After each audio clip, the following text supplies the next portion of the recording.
हर कली बार बार कह चली। झूम झूम हर कली बार बार कह चली। झूम झूम हर कली बार बार कह चली।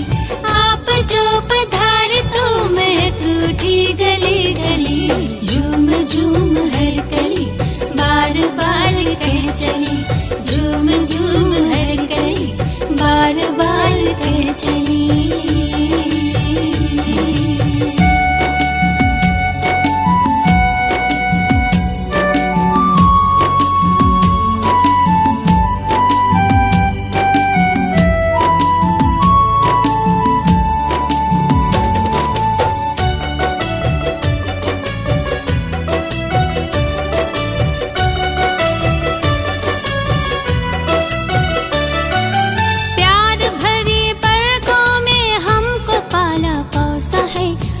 कदम पे साथ का दिया हमें भरोसा है।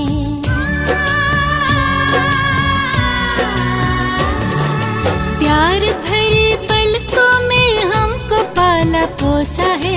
हर कदम पे साथ का दिया हमें भरोसा है। खुशनुमा है जिंदगी राह जैसे मखमली।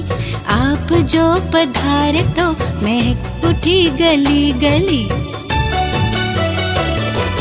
झूम झूम हर कली बार बार कह चली। झूम झूम हर कली बार बार कह चली।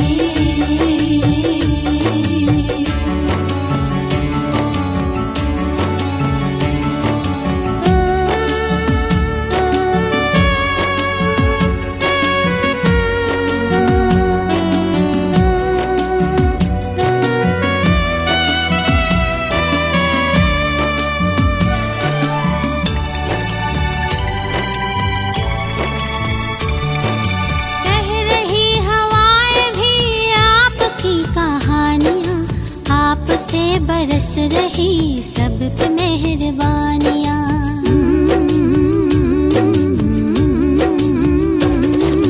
कह रही हवाएं भी आपकी कहानियाँ। आप से बरस रही सब पे मेहरबानियाँ। मीठे बोल बोलते हैं जैसे मिस्र की डली। आप जो पधारे तो महक उठी गली गली। झूम झूम हर कली बार बार कह चली। झूम झूम हर कली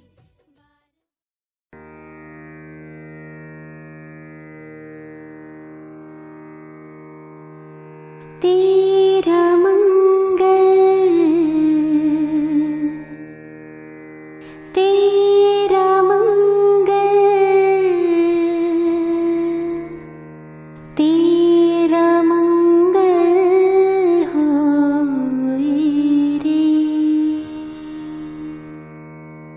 तेरा मंगल जग का मंगल।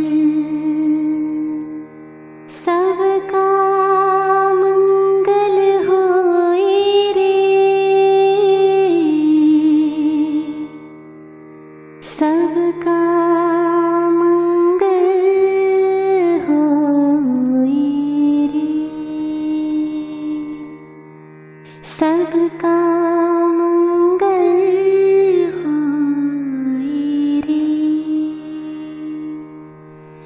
सबका मंगल होए रे।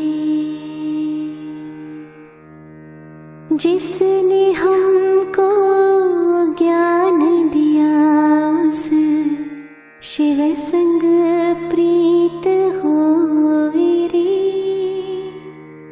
जिस जननी ने जन्म दिया है उनका मंगल होए रे। पाला पोसा बड़ा किया उस पिता का मंगल होए रे।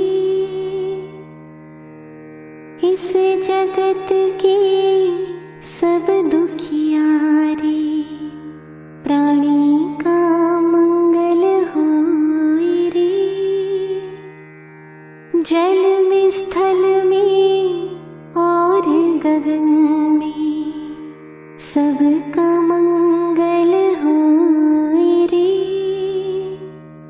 अंतर मन की गांठें टूटे, अंतर निर्मल होए रे।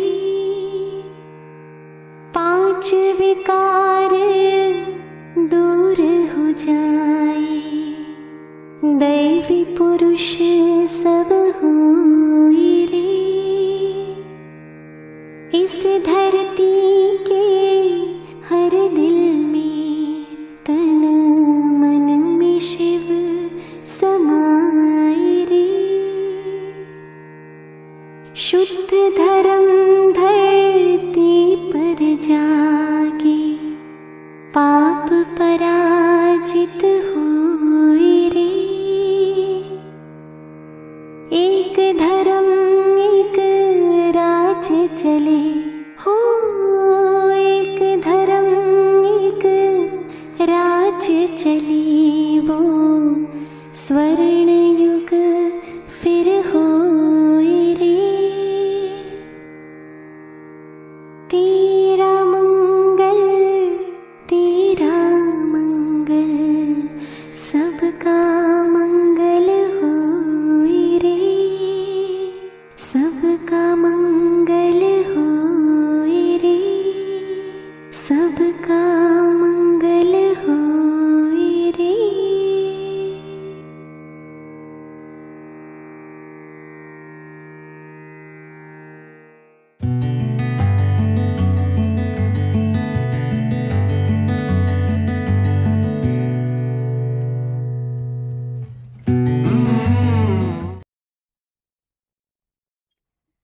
ओम शांति। 5 दिवसीय राजयोगा मेडिटेशन कोर्स में आप सभी बच्चों का मैं तहे दिल से स्वागत करती हूँ। इन 5 दिन में हम सभी 5 दिन अलग अलग लेसन्स लेंगे और इस 5 दिन में हम स्वयं की पहचान, परमात्मा की पहचान, समय की पहचान और साथ साथ राजयोगा मेडिटेशन कैसे करना है, उसकी विधि क्या है और उससे सिद्धि क्या मिलती है। एक सिद्धि मैं आप सभी बच्चों को बताना चाहूँगी।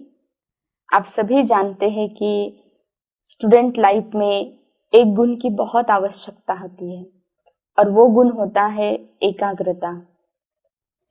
हम सभी ये भी जानते हैं कि एकाग्रता मेडिटेशन से ही प्राप्त होती है। जब तक हमारे स्टूडेंट लाइफ में एकाग्रता नहीं है तो हमारा जीवन आगे नहीं बढ़ सकता है, क्योंकि स्टडी करने के लिए या फिर लेसन सुनने के लिए, हर चीज के लिए आपको एकाग्रता की आवश्यकता होती है। चाहे आप पढ़ाई पढ़ रहे हैं, लिख रहे हैं, सुन रहे हैं, सबके लिए एकाग्रता आवश्यक होती है। तो इसीलिए एकाग्रता जो है वो हम राजयोगा मेडिटेशन से प्राप्त कर सकते हैं। तो इन 5 दिनों में हम मेडिटेशन भी सीखेंगे और साथ साथ मेडिटेशन करने के लिए कौन से समझ, ज्ञान की हमें आवश्यकता है, वो ज्ञान भी हम इन 5 लेसन्स में सुनेंगे। तो सर्वप्रथम परमात्मा जो है वो हमें स्वयं की पहचान सिखाते हैं। मैं कौन हूँ?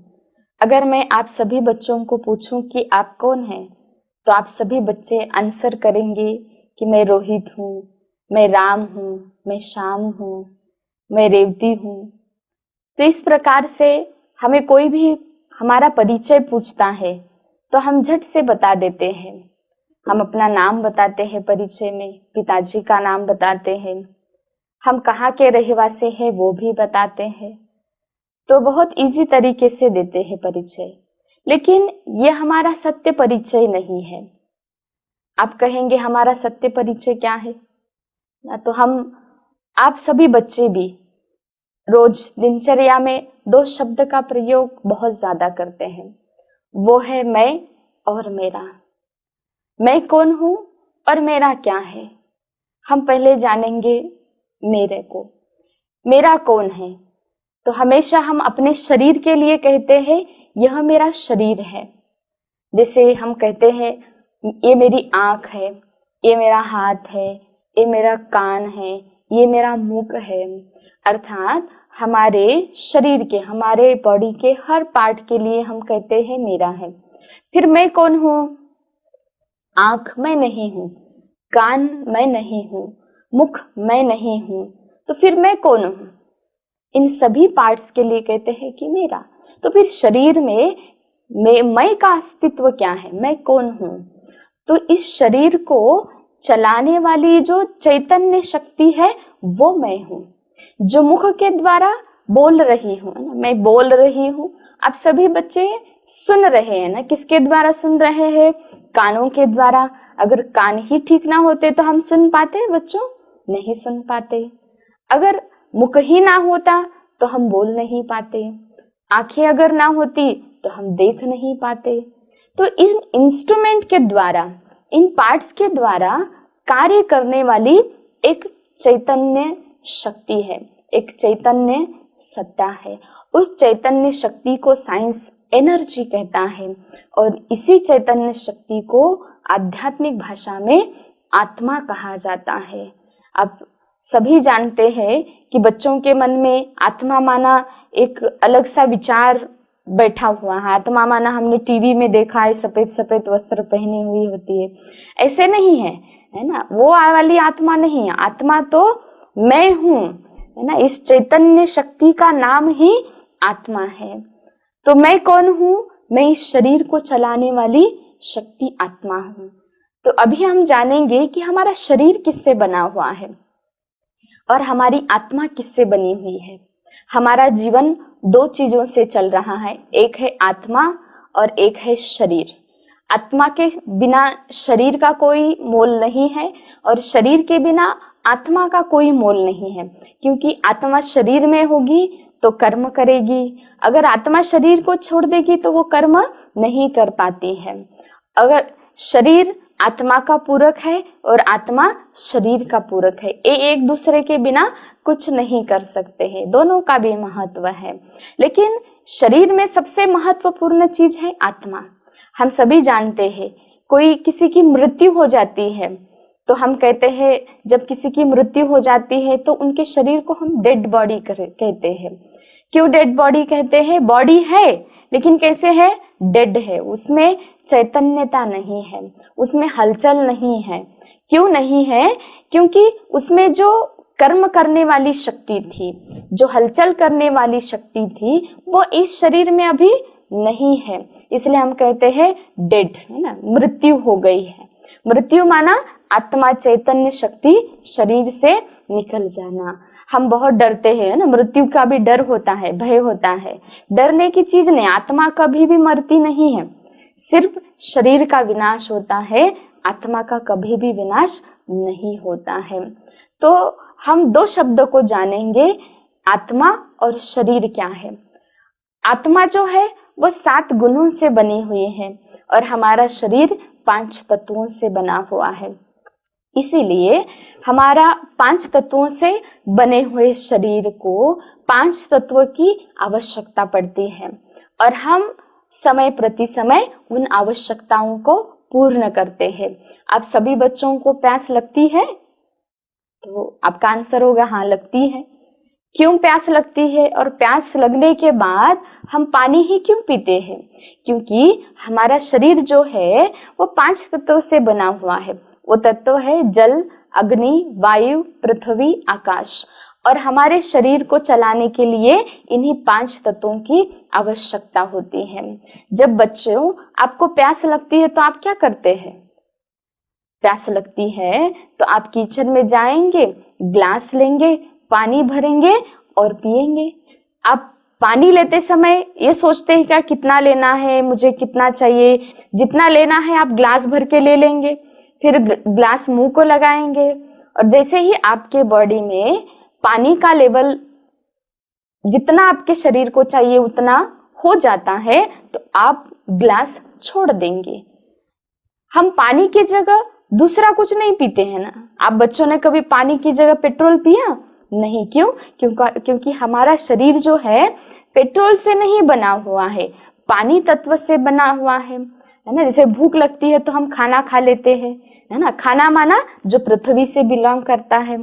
तो इस प्रकार से हम अपने शरीर को चलाने के लिए इन 5 आवश्यकताओं को, 5 तत्वों को जब जब आवश्यकता पड़ती है तो उसकी पूर्ति हम करते हैं। उसी प्रकार हमें जीवन जीने के लिए सिर्फ इन 5 तत्वों की, 5 चीजों की ही आवश्यकता नहीं है।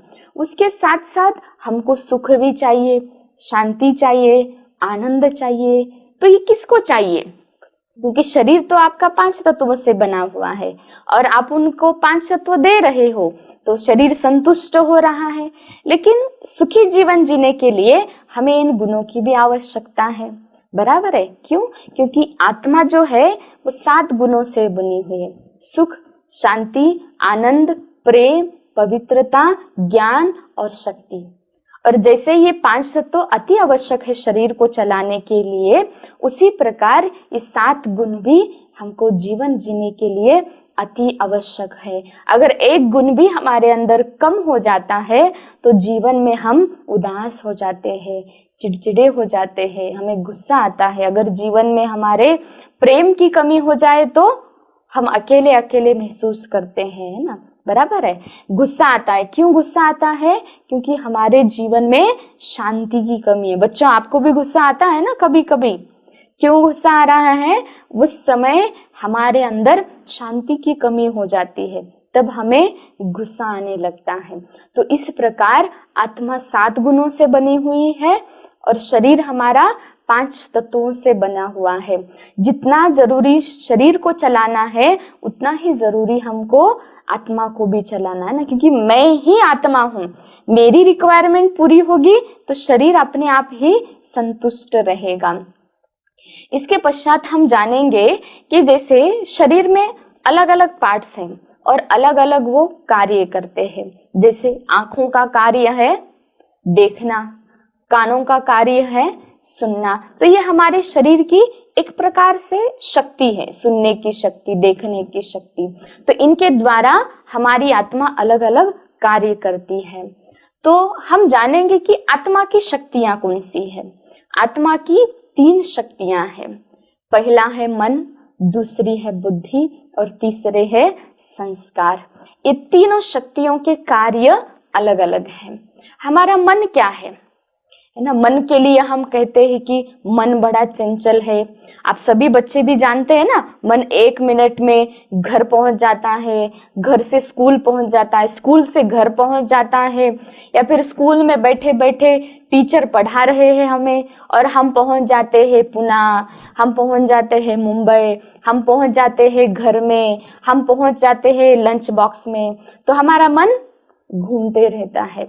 इसलिए हम कहते हैं कि मन बड़ा चंचल है, क्योंकि वो बार बार घूमता है, बार बार भाग जाता है।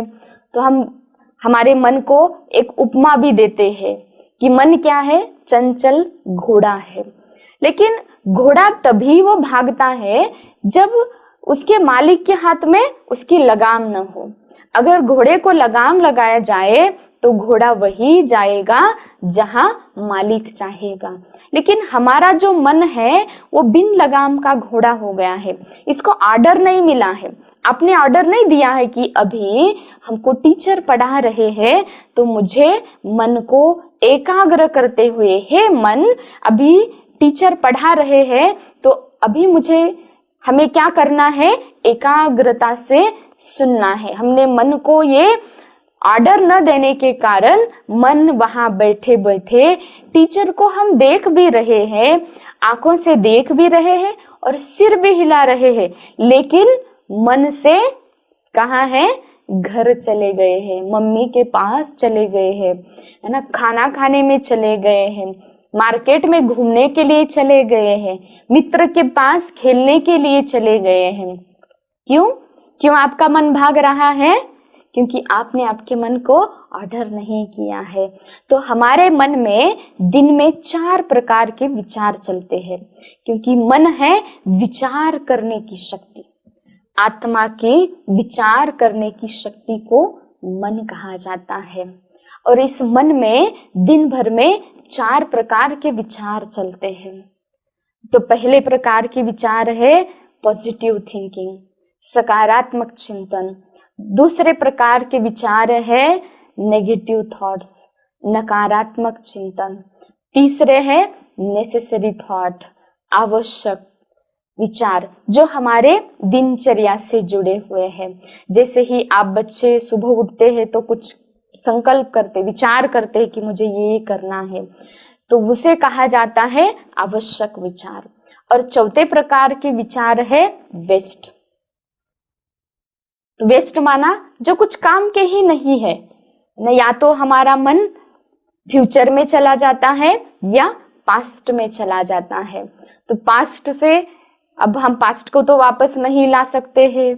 उस समय वो हुआ था, मेरे मित्र ने मेरे साथ ऐसा किया था, या उस समय उन्होंने मुझे ये कहा था, उन्होंने मुझे ऐसे बोला था, है ना। आप सुनते रहेंगे क्लास में टीचर को और सोचते रहेंगे मन से कि मेरे मित्र ने अभी 1 घंटा पूर्व मुझे ऐसा कहा, उन्हें ऐसा नहीं कहना चाहिए था। तो ये जो विचार है, ये विचार व्यर्थ विचार है, क्योंकि वो समय चला गया है, उसको हम वापस नहीं ला सकते हैं। या फिर कुछ बच्चे जो होंगे भविष्य के बारे में ज्यादा सोचते होंगे, मैं ऐसा करूंगा, ऐसा बनूंगा, ये बनूंगा, वो बनूंगा। ये बहुत अच्छी बात है कि हम अपने जीवन में एक लक्ष्य तय करें कि मुझे ये बनना है और उसके लिए खूब मेहनत करें, है ना। ऐसे नहीं कि बस हवा में महल बनाते रहे, मैं ये करूंगा, ऐसे करूंगा, वो करूंगा, है ना। कुछ बच्चे सोचते हैं कि जब स्कूल में पढ़ाया जाता है, होमवर्क दिया जाता है, वो तो कर लेते हैं, लेकिन जो अच्छे से स्टडी करने की होती है तो बच्चे सोच लेते हैं कि जब एग्जाम 2 महीने में आएगा तो मैं कर लूंगा, 2 महीने में आएगा तो मैं खूब प्रैक्टिस कर लूंगा, है ना। 2 महीने में एग्जाम रहेगी तो मैं खूब पढ़ लूंगा और मैं एग्जाम में 90% लाऊंगा, 99% लाऊंगा। लेकिन ऐसा नहीं सोचना चाहिए, स्टडी हमेशा अभी से करनी चाहिए। तो इस प्रकार से या बहुत भविष्य के बारे में सोचना या पास्ट के बारे में सोचना, दोनों भी व्यर्थ है। क्यों? क्योंकि हमारा फ्यूचर अभी तक आया नहीं है, पास्ट वो है जो चला गया है। तो ये दोनों भी हमारे कंट्रोल में नहीं है, इसलिए ज्यादा न फ्यूचर के बारे में सोचना चाहिए और ना ही पास्ट के बारे में सोचना चाहिए। कहा जाता है दुनिया में जितने भी सक्सेसफुल लोग हैं, है ना, जितने भी सफल लोग हैं, वो सभी प्रेजेंट में जीते हैं। प्रेजेंट में मुझे क्या करना है उस पर वर्क करते हैं। इसलिए बच्चों हमेशा प्रेजेंट पे वर्क करो कि मुझे अभी क्या करना है, अभी मेरे मन का क्या रोल है। जब हम समझेंगे तो हम अपने मन को भी वश कर सकेंगे। और हमारे आत्मा की दूसरी शक्ति, मुझ आत्मा की दूसरी शक्ति है बुद्धि। बुद्धि का कार्य क्या है? बुद्धि अर्थात हमारे आत्मा की निर्णय करने की शक्ति। मन जब सोचता है तो इस मन में अनेक प्रकार के संकल्प आते हैं, तो बुद्धि क्या करती है? निर्णय देती है। हमारे मन में सकारात्मक, नकारात्मक, अच्छे और बुरे दोनों भी ख्यालात आते हैं, बराबर है। आप बच्चों के मन में भी दोनों ख्यालात आते होंगे ना। किसी की अच्छी पेन देखी कि लगता है कि उसकी पेन ले लूं, वो बाहर चला जाएगा तो उसके बैग से वो पेन ले लूं। आपका दूसरा मन कहता है नहीं, चोरी करना गलत बात है। तो दोनों भी थॉट चल रहे हैं। एक मन ये भी कह रहा है कि तू उसकी बहुत अच्छी पेन है, ले ले। आपका मन ये भी कह रहा है कि दूसरों की पेन लेना चोरी करना है, ये अच्छी बात नहीं है, मैं ऐसे चोरी नहीं कर सकता हूँ। आपके मन में द्वंद्व चल रहा है। तो उस समय में हमारी जो बुद्धि होती है वो निर्णय देती है। हमारी बुद्धि क्या कहती है? नहीं, चोरी करना गलत बात है, इसीलिए मुझे उनकी पेन नहीं लेना है। या फिर अगर हमारी बुद्धि, हमारा मन जो है वो सकारात्मक ऊर्जा से भरा हुआ है तो हमारी बुद्धि सही निर्णय देती है। इसलिए हमेशा बुद्धि का जो चित्र दिखाते हैं वो तराजू के रूप में दिखाते हैं। तराजू माना जिस तरफ ज्यादा हो गया वो उस तरफ झुक जाता है। इस साइड में आप ज्यादा डालेंगे तो इधर झुक जाएगा, इस साइड डालेंगे तो इधर झुक जाएगा। अर्थात हमारी बुद्धि भी तराजू के समान होती है और जैसे ही जिस तरफ ज्यादा हो गया वो उस तरफ झुक जाती है। ऐसे नहीं कि बुद्धि सिर्फ सकारात्मकता की तरफ झुकती है। अगर हमारे मन में दिन भर में ज्यादा से ज्यादा सकारात्मक विचार चलते हैं तो ऐसे दुविधा के समय मैं वो उसकी पेन ले लूं या नहीं लूं, ऐसे दुविधा के समय अगर दिन भर आपका मन सकारात्मक सोचता है तो आपका मन, आपकी बुद्धि आपको निर्णय देगी कि मुझे चोरी नहीं करना है। लेकिन अगर आपका मन नकारात्मक भावनाओं में ज्यादा रहता है तो आपकी बुद्धि आपको निर्णय क्या देगी, बहुत सुंदर पेन है, उसका बाप तो बहुत रिच है, वो दूसरी पेन ला लेगा, लेकिन मुझे वो पेन बहुत पसंद आई है तो मैं उसको ले लूं। तो आपकी बुद्धि आपको निर्णय दे देगी कि वो पेन ले लो, तो आप उस समय चोरी कर लेंगे। तो इस प्रकार से हमारे मन को अगर हम सकारात्मक रखते हैं तो हमारी बुद्धि जो है, क्योंकि मन का हमारे बुद्धि पर थोड़ा सा प्रभाव होता है, तो इसीलिए है ना, हमारे बुद्धि को शक्तिशाली और मन को शक्तिशाली बनाना है। और हमारा मन जो सोचता है, बुद्धि जो निर्णय देती है, निर्णय देने के बाद तीसरा प्रोसेस होता है एक्शन। मन ने थॉट क्रिएट किया, बुद्धि ने डिसीजन दिया, हाँ मुझे पेन चोरी नहीं करने का है। मन में थॉट आया करना, पेन चोरी कर लूं या नहीं करूं। बुद्धि ने निर्णय दिया नहीं करना है, गलत बात है, और तुरंत हम एक्शन में आए, हमने पेन चोरी नहीं की। तो हमारे जो संस्कार है ना, तीसरी जो आत्मा की शक्ति है वो है संस्कार। तो जैसे जैसे जैसे हम कर्म करते जाते हैं, जो कर्म हम बार बार करते हैं वही कर्म हमारे आत्मा में संस्कार के रूप में वो कर्म हमारे आत्मा में संस्कार के रूप में इंप्रेशन छोड़ जाते हैं।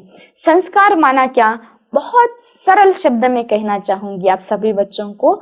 संस्कार माना जो चीज हम बार बार करते हैं, वो जो बार बार करने के बाद हमारे आत्मा में पड़े हुए इंप्रेशंस, उसको ही कहते हैं संस्कार। इससे भी सरल शब्द हम कहते हैं उसको आदत, है ना। कुछ बच्चे होते हैं बचपन में अंगूठा चूसने की उनको आदत लग जाती है, वो बड़े हो जाते हैं लेकिन उनकी अंगूठा चूसने की आदत नहीं जाती है। क्यों? क्योंकि वो जो कर्म है, अंगूठा चूसने का जो कर्म है, हमने एक बार किया, 2 बार किया, 10 बार किया, और करते करते करते करते वो हमारे संस्कार में चले गया, और संस्कार में जाने के कारण वो पक्का हो गया हमारे मन में, हमारी आत्मा में उसका इंप्रेशन पक्का हो गया। इसलिए वो कर्म न चाहते हुए, संस्कार ऐसा होता है कि हम न चाहते हुए भी ऐसा कर लेते हैं। कभी कभी हमारे मुख से ऐसे शब्द निकल जाते हैं जो हमने सोचे ही नहीं होते हैं। हमको ऐसा कुछ बोलने का नहीं होता है लेकिन हम उस समय बोल देते हैं। तो कहते हैं कि हम इजी शब्द में कहते हैं मेरी तो भावना नहीं थी, या फिर मेरे मन में तो ऐसा कुछ नहीं था। कभी कभी हो जाता है ना, आपके फ्रेंड्स के साथ बात करते करते, है ना, आप ऐसा कुछ बोल देते हैं लेकिन वो आपके मन में नहीं था, लेकिन कहाँ था, आपके संस्कारों में था। इसलिए आवश्यक है हम अपने संस्कारों को अच्छा बनाएं, अपनी आदतों को अच्छा बनाएं। क्यों अच्छा बनना है? क्योंकि हमें इस संसार में परमात्मा ने बहुत एक अच्छे कार्य के लिए, बहुत सुंदर जीवन जीने के लिए परमात्मा ने हमें भेजा है। तो उसके लिए आवश्यक है अच्छे संस्कार होना, और हम अच्छे संस्कारों से ही अच्छा इंसान बन सकते हैं। जैसे दुनिया में भी, है ना, जिसके जैसे संस्कार होते हैं, कर्म होते हैं, उसी अनुसार उसकी पहचान होती है। जैसे कहा जाता है कि पुण्य आत्मा, ने क्योंकि संसार में अनेक प्रकार की आत्माएं हैं, पुण्यात्मा, धर्मात्मा, संतात्मा, महात्मा, पाप आत्मा। तो ये जो जैसा जैसा कर्म करता है तो उसी कर्म के अनुसार उस आत्मा को हम टाइटल देते हैं। जैसे कोई संसार में महान कार्य करते हैं, जैसे हमारे महात्मा गांधी जी ने भारत को स्वतंत्र दिलाया, अंग्रेजों से मुक्ति दिलाई, तो उन्होंने एक महान कार्य इस संसार में किया, इसलिए हम उनको क्या कहते हैं? महात्मा। तो आत्मा कर्म करती है, शरीर नहीं, इसलिए टाइटल भी जो मिलता है वो किस पे मिलता है? आत्मा पे मिलता है, क्योंकि सोचने की शक्ति किसमें है? शरीर में नहीं, मन में। कर्म करने की शक्ति किसमें है? आत्मा में है, शरीर में नहीं। मैं बोल रही हूँ, है ना, मैं बोल रही हूँ, तो मैं कौन हूँ?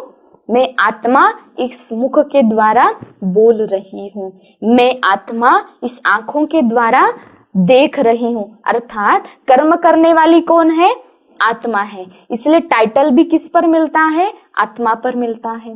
किसी ने आकर के संसार को बहुत अच्छे अच्छे उपदेश किए, बहुत अच्छी अच्छी बातें सुनाई, तो हम उन्हें कहते हैं संत आत्मा। किसी ने आकर के धर्म की स्थापना की तो हम उन्हें कहते हैं धर्मात्मा। तो हम बच्चों को सोचना है कि मुझे कौन सी आत्मा बनना है, मुझे किस प्रकार की आत्मा बनना है, मेरे पास ऑप्शन है, क्योंकि आप सभी बच्चे अभी आपके जीवन की शुरुआत कर रहे हैं। जितना आप अच्छे कर्म करेंगे तो आप अपने आप ही पुण्य आत्मा बनेंगे। हम अपने जीवन में इतना तो लक्ष्य अवश्य रखें कि मुझे एक अच्छी आत्मा बन करके दिखाना है। तो इसीलिए हम देखते हैं कि जितना जितना हमारा लक्ष्य महान होगा तो हमारे कर्म भी महान होते जाएंगे। आप सभी बच्चों को ओम शांति।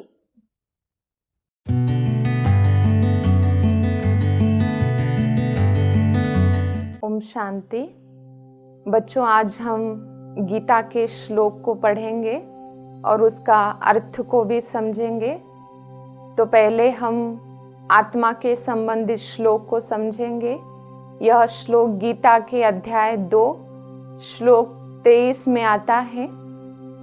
नैनं छिन्दन्ति शस्त्राणि नैनं दहति पावकः न चैनं क्लेदयन्त्यापो न शोषयति मारुतः। इस श्लोक को मैं फिर से पढ़ती हूँ। नैनं छिन्दन्ति शस्त्राणि नैनं दहति पावकः न चैनं क्लेदयन्त्यापो न शोषयति मारुतः। इस श्लोक में भगवान अर्जुन को समझाते हैं, आत्मा को न शस्त्र काट सकते हैं, आत्मा को न आग जला सकती है, न आत्मा को पानी भिगो सकता है, न आत्मा को हवा सुखा सकता है। तो बच्चों, इस श्लोक को मैं पहले सुनाऊंगी, बाद में आपको इस श्लोक को दोहराना है। नैनं छिन्दन्ति शस्त्राणि नैनं दहति पावकः न चैनं क्लेदयन्त्यापो न शोषयति मारुतः। नैनं छिन्दन्ति शस्त्राणि नैनं दहति पावकः न चैनं क्लेदयन्त्यापो न शोषयति मारुतः।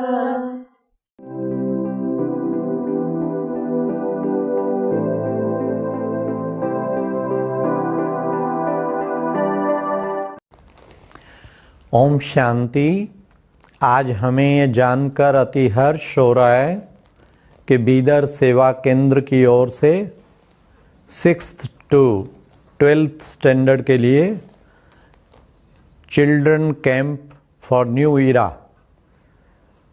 आज 24 जून टू 30 जून तक 1 वीक के लिए आयोजित किया गया है और उसके आज प्रथम उद्घाटन दिवस पर मुझे आमंत्रित किया गया है विशेष इम्पोर्टेंस ऑफ मॉरल वैल्यूज़ पे सुनाने के लिए।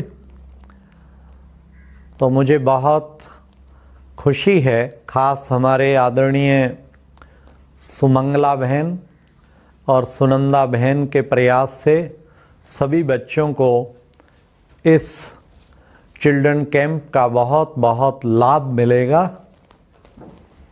तो आज के विषय को लेते हुए importance of moral values, importance of moral values, नैतिक मूल्यों का महत्व।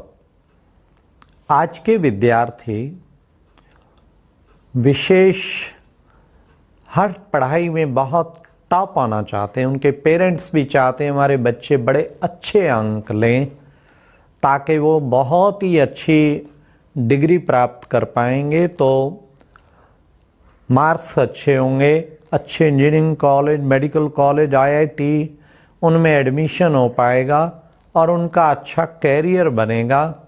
और वो बच्चों को ये पढ़ाते भी रहते हैं, समझाते रहते हैं बार बार, बेटा बेटी तुम मेहनत करो, तुम अच्छे अंक आ गए, तुम बहुत अच्छा तुम्हारा कैरियर बनेगा और जीवन भर तुम फिर आनंदित रहेंगी या रहेगा। लेकिन वो नैतिक मूल्यों का महत्व पेरेंट्स भी ध्यान कम खिंचवाते हैं और बच्चों को भी ध्यान में कम होता है और टीचर भी ध्यान कम खिंचवाते हैं, और जिसकी अत्यंत आवश्यकता है। इसलिए हम उस विषय को क्लियर करना चाहेंगे कि प्रिय विद्यार्थियों, ये कितना ज़रूरी है हमें नैतिक मूल्यों का महत्व समझना। मैं कुछ एक दृष्टांत से आपको क्लियर करना चाहूँगा। जब मैं +1 मेडिकल करनाल में दयाल सिंह कॉलेज में पढ़ता था, एक छात्रा, उम्र हमारी उस वक्त 17 वर्ष होगी, एक छात्रा जिसका मैं नाम नहीं बताऊंगा, वो सारे हरियाणा स्टेट बोर्ड में फर्स्ट आई। प्रेप मेडिकल हम कहते थे, आजकल उसे +1 मेडिकल कहते हैं। नेक्स्ट ईयर मैंने सिविल इंजीनियरिंग ज्वाइन शिफ्ट कर लिया, चेंज कर लिया और मैंने सिविल इंजीनियरिंग की। और वो छात्रा नेक्स्ट ईयर भी वो प्री मेडिकल में 78 की बात है, वो सारे हरियाणा स्टेट बोर्ड में सेकंड आई। तत्पश्चात she was the only girl जिसको रोहतक मेडिकल कॉलेज, उस वक्त हरियाणा में केवल रोहतक मेडिकल कॉलेज होता था, तो जिसको रोहतक मेडिकल कॉलेज में एडमिशन मिल गया एमबीबीएस में। कॉलेज ने बहुत खुशियां मनाई कि हमारा यहाँ से निकला हुआ पौधा और वो सिलेक्ट हो गया और बड़ा अच्छा कैरियर बनेगा। तत्पश्चात वो एमबीबीएस कर रही थी और मैं सिविल इंजीनियरिंग करके कुछ वर्षों के बाद एक दिन अमृतसर में कोई सेमिनार एड्रेस करके वापस लौट रहा था ट्रेन से। मेरे साथ एक सज्जन बैठे थे, आपस में परिचय हुआ। उनका सरनेम वही था जो उस छात्रा का था। तो मैंने कहा, आप उसको जानते हैं? कहते हैं हाँ। आप कैसे जानते हैं? मैं कहूँ मेरी क्लास फेलो थी। आप? कहते मैं उसका भाई। मैं क्या, अब तो वो कहीं डॉक्टर बन गई होगी, चला रही होगी अपना नर्सिंग होम या क्लिनिक आदि। आपको नहीं पता उनके बारे में? ना। क्या जब वो एमबीबीएस फाइनल ईयर में थी तो शी कमिटेड सुसाइड। हाँ, इतनी ब्रिलियंट, इतनी मेधावी छात्रा, सदा नंबर 1। उसने कहा नो डाउट एमबीबीएस में भी वो बड़ी टॉप पे थी, नंबर 1 थी। मैं कहा फिर ऐसा क्या आ गया नौबत?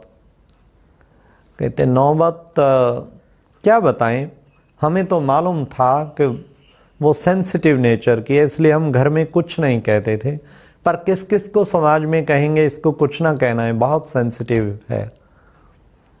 और अल्टीमेटली वो जो है एक दिन ऐसा हुआ, वो वैसे भी हमारे पास भी हमें पता था, क्वेश्चन बहुत पूछती थी टीचर से, तो वहाँ भी पूछा कि सर ये समझ नहीं आया। तुम्हें समझ आए कुछ ऐसा उन्होंने आएगा नहीं, कुछ ऐसा शब्द बोला जिसमें सब उस पर हंस पड़े और उसकी इंसल्ट सी हो गई, और इंसल्ट में बहुत फीलिंग जैसे कर गई, और फीलिंग करके बाय द वे वो सैटरडे घर वापस आई। और बाय द वे दुर्भाग्य ये था कि टीवी पे एक ऐसा सीरियल चल रहा था जिसमें कोई छात्रा बहुत टेंशन में है और उसने सुसाइड कर लिया। उसको आइडिया पसंद आया, कभी दुखी कभी गम, क्या ये इससे तो, एंड शी कमिटेड सुसाइड। अब आप सोचिए कितनी बड़ी बात है। मेधावी छात्रा, सदा टॉपर रही और आगे पीछे सदा फर्स्ट रहने वाले, और वो आज कैसे इतनी मेधावी छात्रा और सुसाइड, सारा जीवन, सारे जीवन की मेहनत खत्म कर दिया, और केवल छोटी सी बात की कमी के कारण। एक मोमेंट ही होता है वो नेगेटिव, जिस पे व्यक्ति कंट्रोल नहीं कर पाता अपने नेगेटिव इमोशंस को और कुछ का कुछ कर बैठता है, और सारी जिंदगी माँ बाप भी पीछे रोते रहे, उनको भी तड़फा के गई, अपना भी सारा जीवन की मेहनत बेकार करके गई। और सुसाइड के बाद कोई सदगति अच्छी नहीं होती, उसके बाद भी आत्मा तड़फती रहती है, क्योंकि पहले पाप थे जिस कारण ऐसी परिस्थितियां बनी, तो और पाप चढ़ गया, महापाप होता है सुसाइड करना। तो बच्चों इस बात से जरा विचार करो, कितना है इंपॉर्टेंट मॉरल वैल्यू, किस मॉरल वैल्यू की कमी के कारण उसने एक कदम उठाया, किस मॉरल वैल्यू, थोड़ा विचार करो। मॉरल वैल्यू की कमी थी सहनशीलता की, सहन शक्ति ना होने के कारण ऐसा कदम उठाया।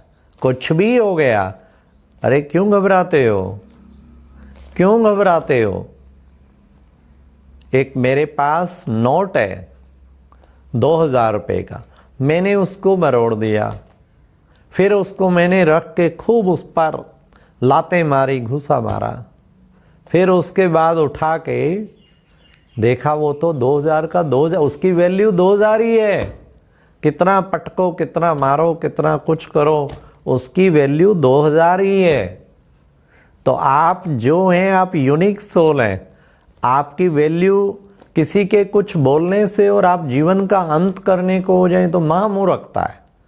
आपकी वैल्यू उतनी ही है। Don't worry. किस लोग तो कहते हैं जो खुद नहीं कर पाते वो टॉन्ट भी लगाएंगे, कमेंट्स भी करेंगे, क्रिटिसाइज भी करेंगे। अगर आप बिल्कुल प्रोग्रेस नहीं कर रहे तो कोई भी क्रिटिसाइज नहीं करेगा, कोई आपको नीचे नहीं, लेग पुलिंग कोई नहीं करेगा। लेकिन जब आप ऊपर जाते हैं तब ऐसा होता है, तो उनके कारण आप अपनी खुशियां खत्म कर रहे हैं, ये महा गलती है। इसलिए और इसका कारण हम वैल्यूज़ की ओर ध्यान नहीं देते। तो बच्चों जो आज आप पढ़ाई पढ़ रहे हैं, फिजिक्स, केमिस्ट्री, इंग्लिश, हिंदी, ये जीवन में काम नहीं आने वाली, ये इन्फॉर्मेशन जरूर है, इससे डिग्री जरूर ले लेंगे, कैरियर फिजिकल तो बना है, वो जरूरी है, वो बेशक करें, लेकिन मॉरल वैल्यूज़ के बिना सारा जीवन बेकार का बेकार ही रहेगा। अगर अच्छी पोस्ट पे पहुंच भी गए तो भी आपके जीवन में सुख शांति नहीं रहने वाली। क्या फायदा हुआ उन आभूषणों से जो मेरे कान भी कुतर गए। इसलिए बहुत इंपॉर्टेंट है मॉरल वैल्यूज़। उन मॉरल वैल्यूज़ को लाइफ में लाएं और जीवन को बहुत महान बनाएं। कितना जरूरी है आज उस सहनशीलता की कमी के कारण।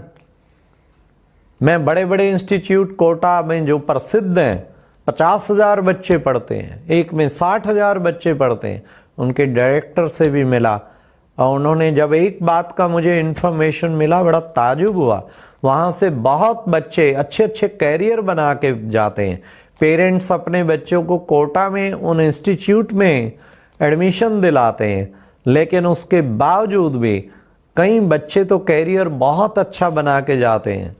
लेकिन जब वहाँ के मुझे पदाधिकारियों से एक बात पता लगी कि उन्होंने कहा हमारे लिए वो रात बड़ी भयानक होती है जिस दिन रिजल्ट आता है। मैं कहा क्यों, क्या बात?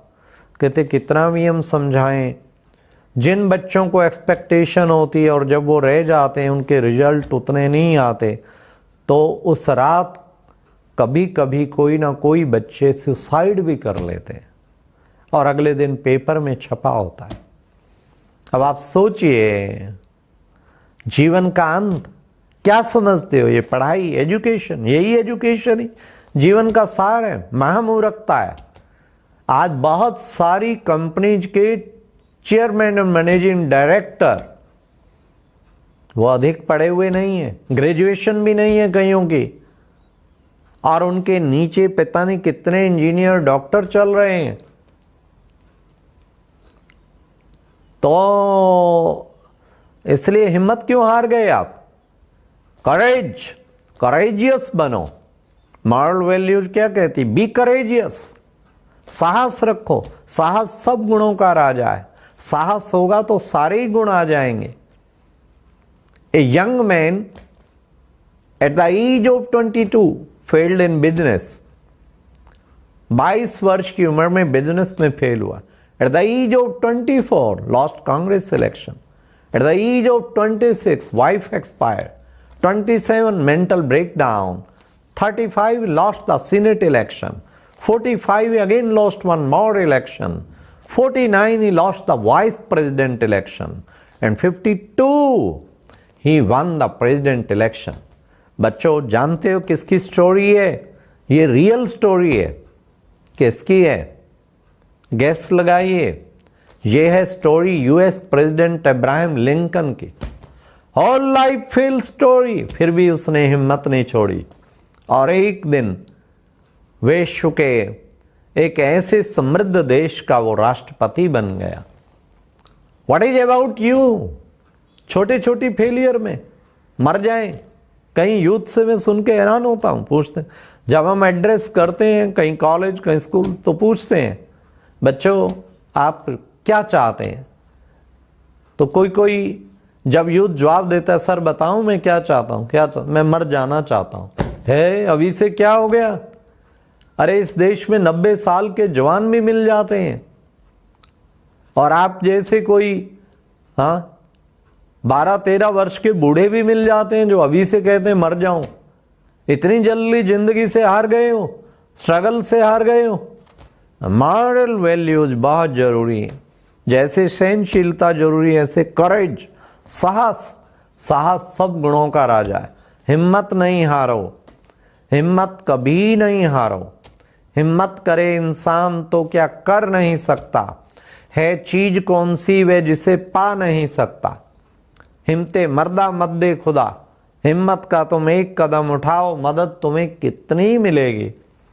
तो ये है इम्पॉर्टेंट, अपने जीवन में इन मॉरल वैल्यूज की महत्ता को समझें। इसलिए उस पढ़ाई के साथ साथ मैं आपको सजेस्ट करूंगा ब्रह्मा कुमारी ईश्वरी विश्वविद्यालय से नैतिक मूल्यों का महत्व, इस पर बहुत अच्छी बुक्स मिलती हैं। आप वे बुक्स खरीद लें। और मनुष्य, man is known by the books he reads. जो उसकी कंपनी है बुक्स की, और उन बुक्स का आप अध्ययन करें। रोजाना कुछ टाइम फिक्स करें नैतिक मूल्यों का मैंने अध्ययन करना। और जब आप अध्ययन करेंगे तब आपके जीवन में उतरते आएंगे।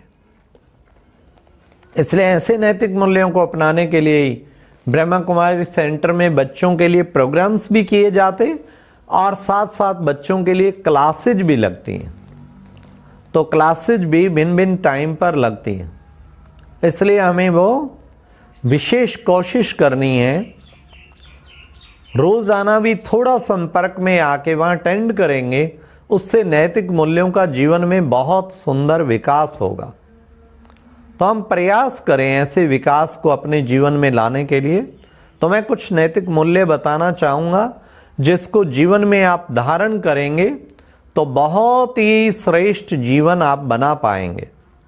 वो नैतिक मूल्य कौन कौन से नैतिक मूल्य हैं? जैसे नैतिक मूल्य है क्या कि पेरेंट्स को, अपने एल्डर्स को रिगार्ड देना। कहते give respect and take respect. तो आप देखिए बच्चों, जमाना था जो हमारा सुबह उठ के बच्चे माता पिता को करते थे साष्टांग प्रणाम। कैसे होता है साष्टांग प्रणाम? साष्टांग प्रणाम जो होता है 8 अंगों सहित प्रणाम, 8 अंगों सहित प्रणाम लेट कर करते थे। जमाना बदला, फिर बच्चे करने लगे पिताजी सादर प्रणाम। फिर जमाना बदला, फिर कहने लगे पापा जी नमस्कार। नमस्कार तो ऐसे ही करते हैं ना, हमें सदा इस तरह सुबह उठ के करेंगे और फिर नमस्कार, नमस्ते पापा, नमस्ते मम्मी। तो फिर जमाना बदला, फिर कहने लगे पापा जी नमस्कार। फिर जमाना बदला, फिर कहने लगे डैडी गुड मॉर्निंग। फिर और जमाना बदल गया है, अब क्या कहते हैं? अब कहते हैं मॉर्निंग डैड, मॉर्निंग मॉम। तो गुड मॉर्निंग की गुड भी गई और पिताश्री जी बन गए माँ डैड। तो देखिए, तो हम चलो साष्टांग प्रणाम ना करें, कम से कम सादर प्रणाम, नमस्कार इतना तो करें। अच्छा चलो गुड मॉर्निंग करें। तो बच्चों आज आपने से पूछो सब, हम सुबह उठ के माता पिता को प्रणाम करते हैं? अगर हम नहीं करते हैं तो उसमें विशेष आप देखेंगे, अगर नहीं करते हैं तो उसका मतलब एक ये भी अहंकार है, क्योंकि माता पिता को प्रणाम करने से क्या होता है? निर्माणता के संस्कार होते हैं, झुकने के संस्कार होते हैं। इसलिए हमें वो बहुत ज़रूरी है, हम इस तरह का रोजाना हम प्रणाम करना जरूर सीखें। तो 2 मिनट का टाइम देता हूं, आप नेत्र बंद करके विशेष एक चीज सोचें, मेरे अंदर क्या क्या गुण हैं और क्या क्या कमियां हैं, भगवान ने क्या कमी दी है जिनको मुझे खत्म करना है। तो 2 मिनट नेत्र बंद करके सोचें, कोई 2 गुण अपने सोचें और कोई 2 कमियां सोचें जिनको मुझे छोड़ना है। तो 2 मिनट आप सब ओम शांति चिंतन करके नेत्र बंद करके अपने अंदर झांकें, कौन से गुण हैं और कौन से कमियां हैं। सब नेत्र बंद कर लें और अंदर झांकें।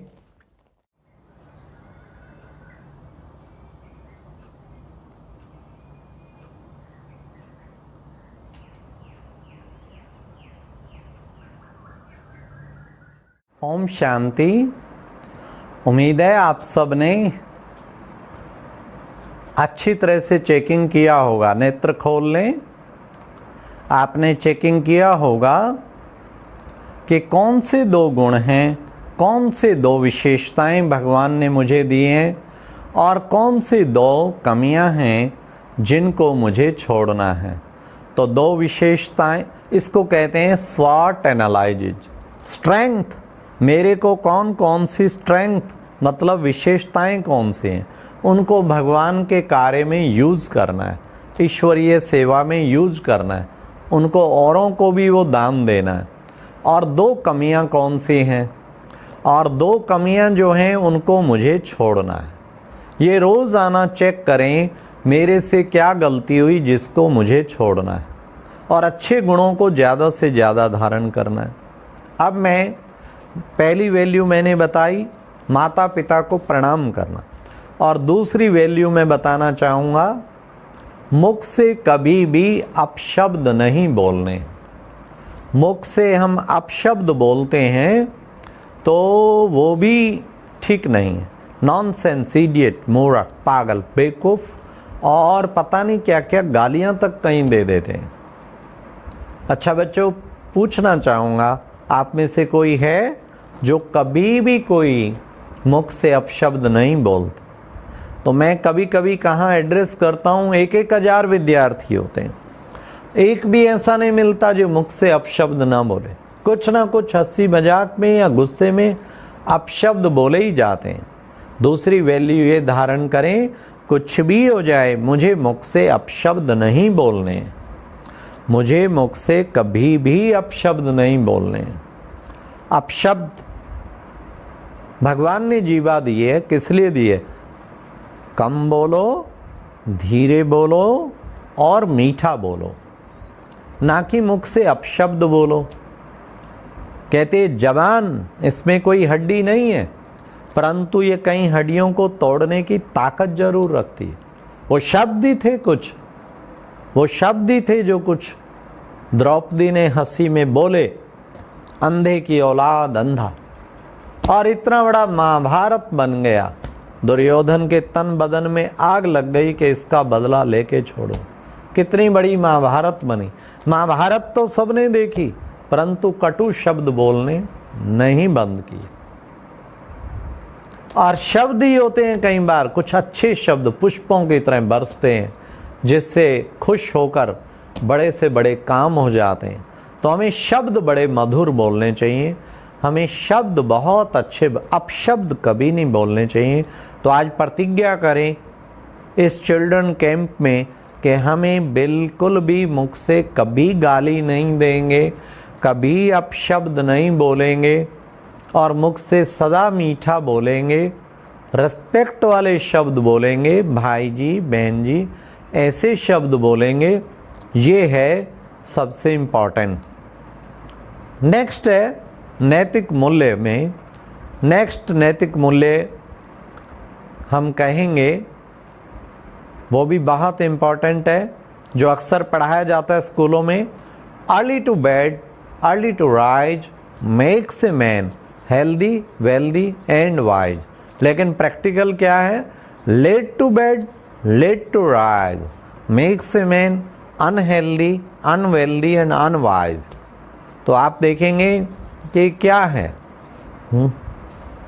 कि कितना सुंदर है, early to bed early to rise, जल्दी सोएं जल्दी। लेकिन आज प्रैक्टिकल में इस मॉडर्न लाइफ में आप देखेंगे बच्चों को रिवर्स आते हैं, लेट कोई 10 11 12 से भी कोई लेट सोते हैं और सुबह बहुत लेट उठे, छुट्टी है तो 8 9 10 बजे तक उठते हैं।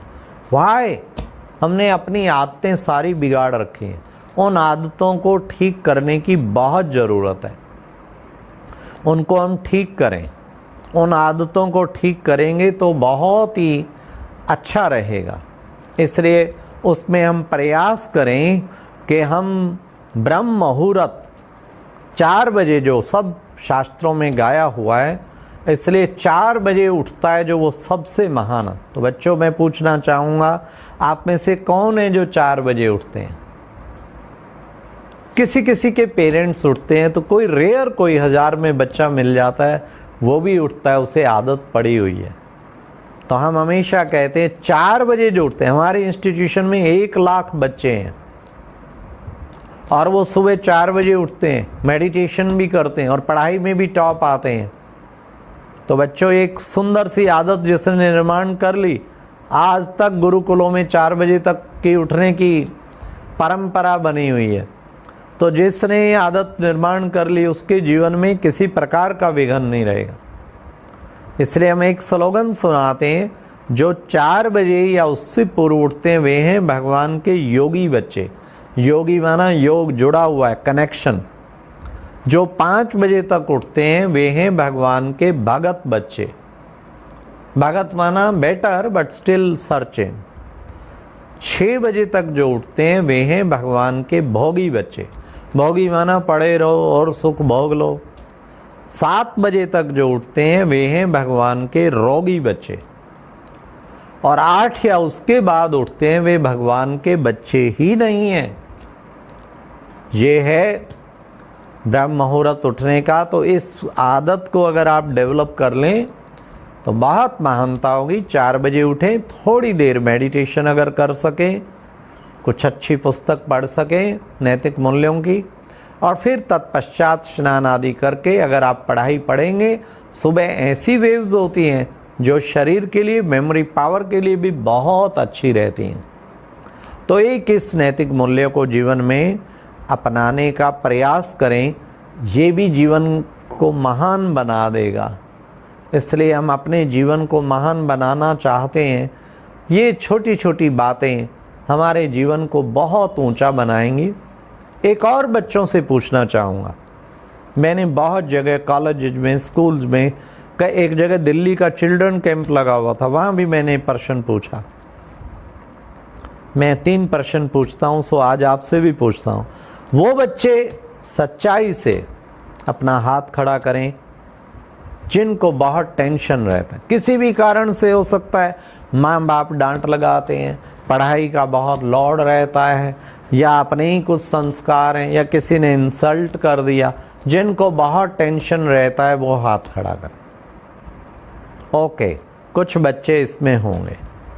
सेकंड क्वेश्चन, अब वो बच्चे हाथ खड़ा करें जिनको कभी कभी टेंशन तो रहता है, लेकिन कभी कभी टेंशन के कारण सुसाइडल थॉट भी चलते हैं, क्या यार इससे तो मर जाएं। ये सुसाइडल थॉट जिनको चलते हैं वो हाथ खड़ा करें। तो आप देखेंगे कुछ एक वो भी मिलेंगे कि कभी कभी यार क्या इससे तो मर जाएं। थर्ड क्वेश्चन, सच्चाई से बताना, कुछ बच्चे वो भी मिलेंगे। वो बच्चे जो ऐसा जिंदगी में काला दिन आया, जो उस दिन सुसाइडल थॉट चले, लेकिन प्रैक्टिकल मन ने ठान ली कि सुसाइड करना है, and they practical did it. ये अलग बात है भगवान ने बचा लिया, घर वाले फटाफट डॉक्टर के पास ले गए, घर वालों को पता, लेकिन उन्होंने सुसाइड का अटेम्प्ट किया। अब इसमें भी कोई लिस्ट जरूर मिलेगी, क्योंकि मैं किसी भी इंस्टीट्यूट में किया है, कुछ ना कुछ तीनों लिस्ट में मिले। एक कॉलेज में तो आर्किटेक्चर कॉलेज था, मैं सिटी का नाम नहीं बताऊंगा, वहाँ पर कैन यू बिलीव डायरेक्टर बैठे थे, सब बैठे थे, इंजीनियरिंग कॉलेज था, आर्किटेक्ट कॉलेज। 80 बच्चों में से 25 बच्चों ने हाथ खड़ा किया कि हम एक्सट्रीम टेंशन में रहते। 18 बच्चों ने हाथ खड़ा किया, कभी कभी सुसाइडल थॉट भी चलते हैं। 8 बच्चों ने हाथ खड़ा किया, हमने प्रैक्टिकल सुसाइड का अटेम्प्ट किया, ये अलग बात है, भगवान ने बचा लिया। डायरेक्टर और डीन सब देख के हैरान हो गए, अरे हमने तो कभी सोचा ही नहीं था सर। तो अब आप सोचिए कितनी बड़ी बात है।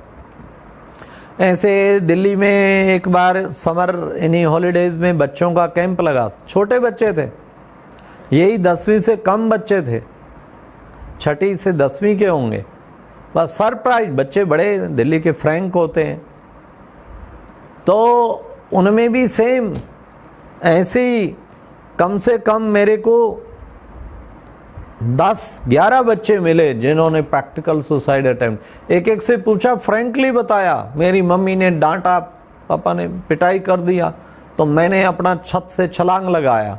तो अब आप सोचिए ये क्या है। किसी ने कुछ बताया, किसी ने कुछ किस कारण से, किसी ने लड़ाई झगड़ा हुआ फ्रेंड से इस कारण कर लिया, किसी ने किसका बहुत ट्राई किया, लेकिन फिर फटाफट डॉक्टर पाले बच गए।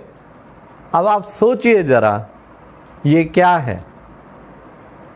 ये है वास्तव में हमारा सारा जीवन बेकार हो जाता है, ये पढ़ाई भी बेकार हो जाती है अगर हमारे जीवन में नैतिक मूल्य नहीं है।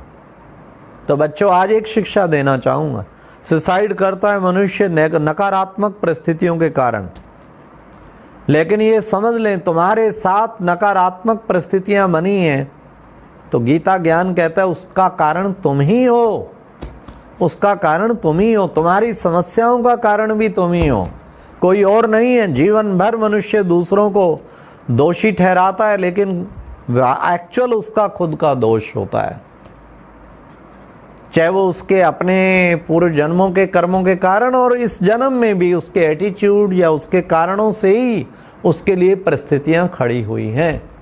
सबसे पहले ये मानना शुरू कर दें कि मेरे इन सब परिस्थितियों का कारण मैं ही हूँ। दोषी कौन? मैं। हमेशा बाबा अव्यक्त बाप दादा हमेशा ये कहते, बच्चे अव्यक्त दोषी कौन? मैं। उंगली अपनी तरफ रखना, तब तुम्हारे में कुछ सुधार हो सकता है, अन्यथा नहीं सुधार हो सकता। तो चेक करें इन परिस्थितियों में, क्या मैं भी जिम्मेवार हूँ? क्या मेरे भी कोई कारण है? जरूर मिलेगा, और उन कारणों को ख़त्म करना है। इसलिए ऐसा जीवन में कभी ना आए। दूसरा, ये परिस्थितियां आई मेरे कर्मों के कारण। नंबर 2, सुसाइड करना कोई इसका सॉल्यूशन नहीं है, क्योंकि सुसाइडल एक पहले तुमने पाप किए जिसके कारण ये परिस्थितियां हुई, और सुसाइड करने से और पाप जुड़ गया, महापाप, तो तुम आगे भी भटकते रहोगे इन परिस्थितियों से। चलो तुम इन्हें नहीं देखना चाहते, लेकिन आगे इससे कड़ी परिस्थितियां मिलेंगी, आत्मा भटकती रहेगी, दुखी रहेगी, फायदा क्या? This is not the solution. जीवन से हार जाना ये कोई सॉल्यूशन नहीं है। आज इस चिल्ड्रन कैंप में सभी दृढ़ प्रतिज्ञा करें, जिंदगी में कभी सुसाइडल थॉट एक नहीं आने देंगे। अरे मैं कायर हूं क्या, जीवन से भाग खड़ा हुआ हूं? नहीं, डट कर मुकाबला करूंगा। परिस्थितियां इतनी आएंगी कि तुम चूर चूर हो जाओगे, और यदि तुम डट गए तो कोहिनूर हो जाओगे। तो हमें डट जाना है, तब हम कोहिनूर बनेंगे। करंट सिनेरियो में भी जो एक चल रहा है, हमारे सुप्रसिद्ध एक्टर सुशांत का जो दिखाया गया है सुसाइडल केस, कितना धन धान्य से संपन्न और कितने उसके फैन भारत में भी और विदेशों में भी, और इस दुख दान से हर एक दुखी हुआ है क्योंकि बहुत प्रिय था। लेकिन जो भी था, अभी तो इन्वेस्टिगेशन हो रहा है, वो सुसाइडल है या साजिश है वो तो सामने सबके आ ही जाएगा। साजिश हुई तो ये तो बहुत बुरा किया जिन लोगों ने भी किया, परंतु वो भी क्यों किया? मॉरल वैल्यूज की कमी के कारण। आज जेलसी, एक दूसरे को लेग पुलिंग करते हैं, लेट डाउन करते हैं, कोई ऊपर जाए उसको नीचे गिराने की भावना, वो नैतिक मूल्यों की कमी के कारण। और रहा अगर वो साजिश नहीं, वो सुसाइडल है, तो बहुत ही गलत है कि परिस्थितियों से घबरा जाना या डिप्रेशन, जैसा कि दिखाया जा रहा है कोई कोई चैनल्स में कि चल रहा था कुछ टाइम से, तो परिस्थितियों से घबराना इज नॉट द सॉल्यूशन। इतना मनोबल आपका पावरफुल होना चाहिए कि जरा भी आपको परिस्थितियां प्रभावित न कर पाएं। कोई कितना नीचे गिराने की कोशिश, डोंट वरी, इस दुनिया में एक नहीं हजारों हैं जिनको पूरा गिरा दिया गया, फिर वो आकाश में चमकते हुए तारे बन गए। घबराए नहीं, घबराना नहीं चाहिए। और परख शक्ति बहुत चाहिए, हमारे इर्द गिर्द किस प्रकार के लोग हैं और किससे मुझे निकट रखना है, किसको थोड़ा दूर रखना है, क्योंकि परखने की शक्ति बहुत चाहिए। डिसीजन पावर बहुत जरूरी चाहिए, क्योंकि कई बार जो बहुत निकट होते हैं और उनको हम परख नहीं पाते और वहीं से हम कई बार धोखा भी खा जाते हैं। तो ये नैतिक मूल्य जनरल बात कर रहा हूँ, वो तो एक उदाहरण है, हम सबको अलर्ट रहने की ज़रूरत है और ये नैतिक मूल्य हैं। तो हमें कभी भी परिस्थितियों से घबराएं नहीं। अब रही बात ये सब चीज़ें कैसे आएंगी, ये परखने की शक्ति भी कैसे आए। डिसीजन पे ही तो डिपेंड होता है। एक गलत डिसीजन हुआ आदमी लटक जाता है, एक अच्छा डिसीजन हुआ अरे क्या बात है। ब्रह्मा कुमारीज इंस्टीट्यूशन में वैसे तो 12 लाख भाई बहन हैं, लेकिन ऐसे हजारों की तादाद में हैं जो अपना अनुभव सुनाते। मैं अपनी जीवन लीला को अंत करने जा ही रहा था, इतने में मुझे ब्रह्मा कुमारीज मिल गया और मेडिटेशन कोर्स किया और मेरी ज़िंदगी स्वर्ग में बन गई। अब आप देखिए, मेडिटेशन ने लाइफ को चेंज किया। प्यारे बच्चों, अगर जीवन में नैतिक मूल्य लाना चाहते हो तो मेरी एक बात ज़रूर मान लें कि आप कोई भी टाइम वह डेली निकालें, ब्रह्मा कुमारी मेडिटेशन कोर्स करें। यूट्यूब में भी 1 वीक कोर्स है, मेडिटेशन कोर्स। एक गुणमोती चैनल है नयों के लिए, साप्ताहिक कोर्स, साप्ताहिक कोर्स लिखेंगे तो उसमें आपको मिलेगा कोर्स। वो तो उसमें दीदी एक कोर्स कराएंगे, वो बहुत ही अच्छा कोर्स 7 डे का करेंगे, आपको समझ आएगा, फिर मेडिटेशन आप सही कर पाएंगे। तो वो आप कीजिए। तो उससे क्या है, हमें कोशिश मेडिटेशन करने से आप कभी भी कितनी नेगेटिव परिस्थिति आएगी आप कभी परेशान नहीं होंगे, आप उसको बड़ा सहज फेस कर पाएंगे। और आप इर्द गिर्द जो लोग रहते हैं उन्हें 1 सेकंड में परख पाएंगे, हुई जी हुई शी, आप सेकंड में परख पाएंगे। आपके डिसीजन क्विक एंड करेक्ट होंगे, ये मेडिटेशन के रिजल्ट होते हैं, very quick and correct decision. मैं आपको मेडिटेशन का अगर एक उदाहरण सुनाऊं, 6 महीने पहले मेरा विजिट था श्रीलंका में। वहाँ एक कैंडी स्थान है, वहाँ एक प्रोग्राम रखा था वीआईपीज में, उनके बीच में हमने कोई माइंड मैनेजमेंट पे प्रोग्राम कराया। लास्ट में एक बीके सिस्टर थी, कोई वीआईपी सिस्टर थी, उसने कहा मैं अपना एक्सपीरियंस 5 मिनट सुनाना चाहती हूँ। I think she was sister जावी। तो उसने अनुभव सुनाया कि मेरे को सुनामी सिस्टर कहते हैं, क्योंकि श्रीलंका चारों ओर समुद्र से घिरा, एक बार सुनामी आई और वो रिलेटिव के साथ बीच पे गई हुई थी, काफ़ी सारे रिलेटिव थे। इतना तेज सुनामी आया तो बचना ही नहीं था किसी ने, लेकिन वो जावी ने अपना अनुभव सुनाया। मेरे सब रिलेटिव तो उसमें गए, परंतु मैं, फ्रेंड्स एंड रिलेटिव गए, लेकिन मैं जब एकदम सुनामी आई तो मैंने एकदम कहा बाबा। बाबा हम सुप्रीम पॉइंट ऑफ लाइट को, ज्योति बिंदु परमात्मा शिव को कहते हैं, जो सारे विश्व की आत्माओं का बाबा है। हम तो एक आत्मा है ज्योति बिंदु, लेकिन वो हमारा बाबा है।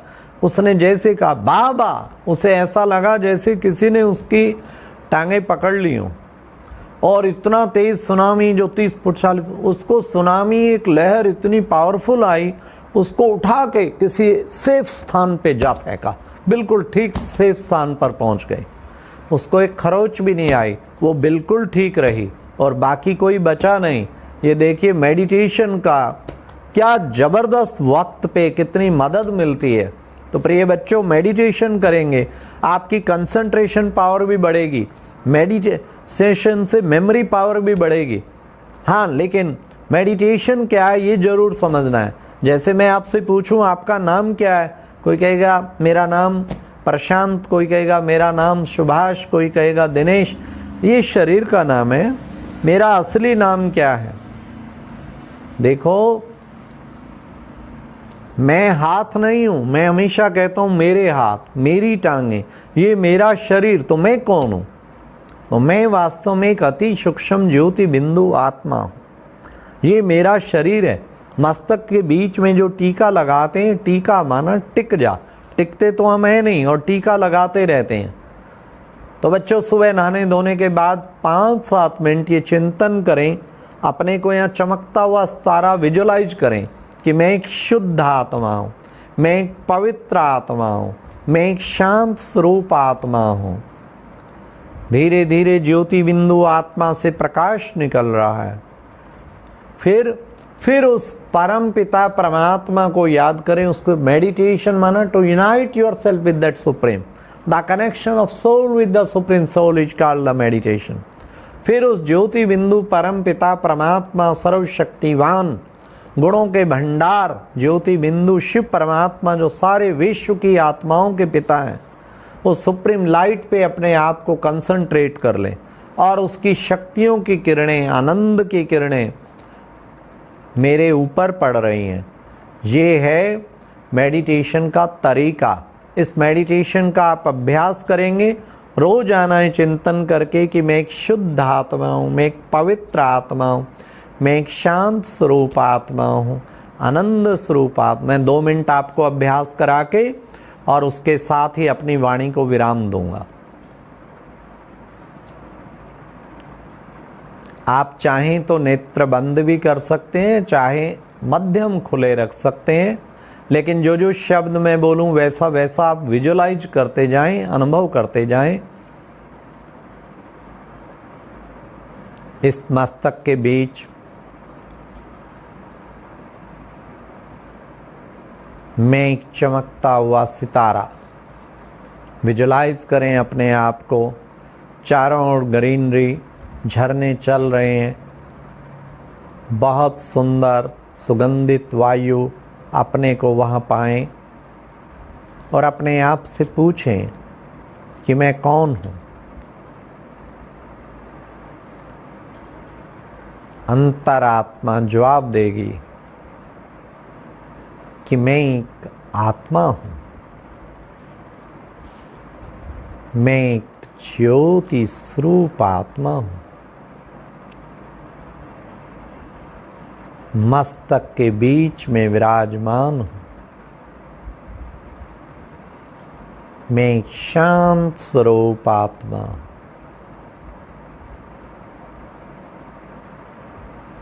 शांति मेरा स्वधर्म। शांत मुझ आत्मा से प्रकाश शरीर के अंग अंग में फैल रहा। धीरे धीरे इस प्रकाश की शक्ति से मेरा शरीर लोप होता जा रहा।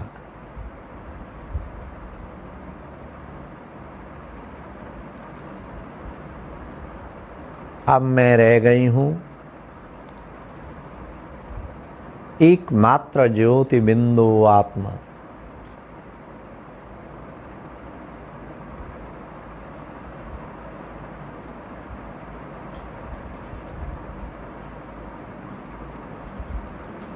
अब मैं आत्मा मन बुद्धि की शक्ति से उड़ती हुई जा रही हूँ ऊपर की ओर, सूर्य चांद तारों के भी पार, उस परम धाम की ओर, लाल प्रकाश में ब्रह्मांड की ओर।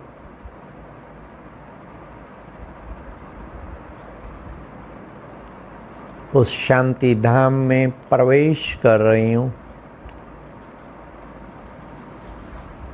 कितनी शांति है, शांत, अति शांत। मेरा मन पूर्णतया शांत हो गया है।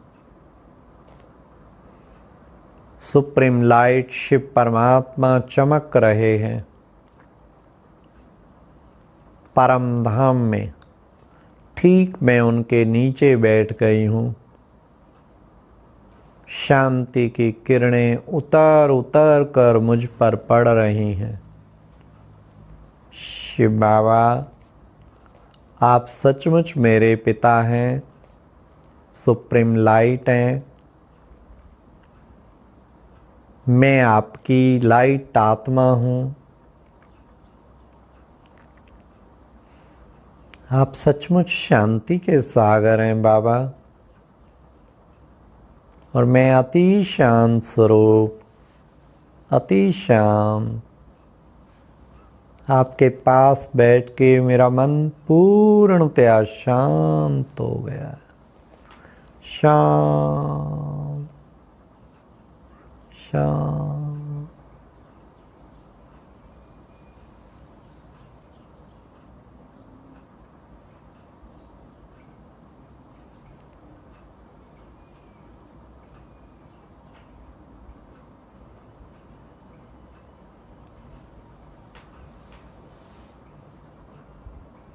अब शांति की शक्ति प्राप्त करके पुनः वापस मैं अपने साकार दुनिया में, साकार शरीर में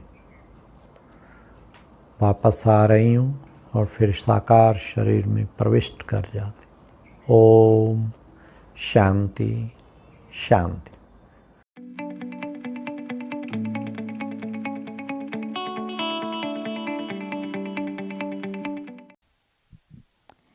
ओम शांति। आप सभी स्टूडेंट्स जो आज सुन रहे हैं, कहीं ना कहीं साइंस को अपने जीवन का एक पार्ट समझते होंगे। वैसे तो विज्ञान आज के समय की सबसे बड़ी डिमांड है, चाहे वो एक पेन हो, चाहे ये माइक हो, चाहे आप जिस फ़ोन से या लैपटॉप से या कंप्यूटर से देख रहे हो, हर जगह हमें कहीं ना कहीं साइंस देखने को मिल ही जाती है। और एक चीज़ आप सभी जानते हैं, हमारे भारत के लेट प्राइम मिनिस्टर माननीय अटल बिहारी वाजपेयी जी ने भी एक स्लोगन विज्ञान के नाम पे दिया था कि जय जवान, जय किसान और जय विज्ञान। मतलब विज्ञान की इतनी महिमा है कि जितनी हम करें उतनी कम है।